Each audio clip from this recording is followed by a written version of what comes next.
শাহজালাল আন্তর্জাতিক বিমানবন্দরের কার্গো ভিলেজে আমদানি গুদামে আগুনের ঘটনায় কাঁচামাল স্যাম্পল সহ নথিপত্র পুড়ে যাওয়ায় উদ্বিগ্ন সময় পার করছেন ব্যবসায়ীরা। দেশের প্রধান বিমানবন্দরে আগুনে ক্ষয়ক্ষতির পরিমাণ নিয়ে সুনির্দিষ্ট তথ্য জানা না গেলেও রফতানিকারকদের ধারণা পরিমাণ 12,000 কোটি টাকার বেশি হতে পারে। এর মধ্যে শুধু ওষুধ খাতের ক্ষতি হয়েছে 200 কোটি টাকা। প্রাথমিকভাবে আমাদের ধারণা সব মিলিয়ে ডাইরেক্ট এবং ইনডাইরেক্ট মিলে প্রায় $1 বিলিয়ন বা 12,000 কোটি টাকার ক্ষতি ইতিমধ্যেই আমরা মুখোমুখি হয়েছে বলে আমরা মনে করছি।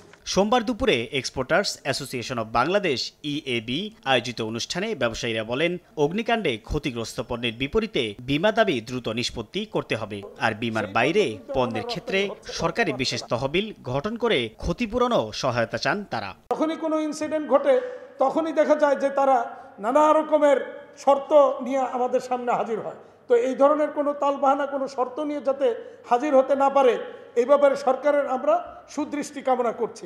ব্যবসায়ীরা বলেন, কাঁচামাল নষ্টের প্রভাব আগামী 2 থেকে 6 মাস পর বাজারে পড়বে। নতুন আমদানি করা মালামাল বন্দরের জটিলতা কমিয়ে সরাসরি ব্যবসায়ীদের হাতে তুলে দেওয়ার দাবি জানান তারা। আমার যেমন একটি নারকোটিক প্রোডাক্ট ডিস্ট্রয় হয়েছে, নারকোটিকের একটি বাৎসরিক কোটা থাকে, এখন আবার নতুন করে আবার আমার কোটা নির্ধারণ করে ডিজি ড্রাগস নারকোটিক্সকে পাস করে আবার নিয়ে আসতে হবে। এটা 4 থেকে 6 মাস। তারা কেন মনিটরিং করলো না? তারা কেন তাদের একটা সার্বক্ষণিক 24 ঘন্টা ক্যামেরাতে মনিটরিং থাকার কথা।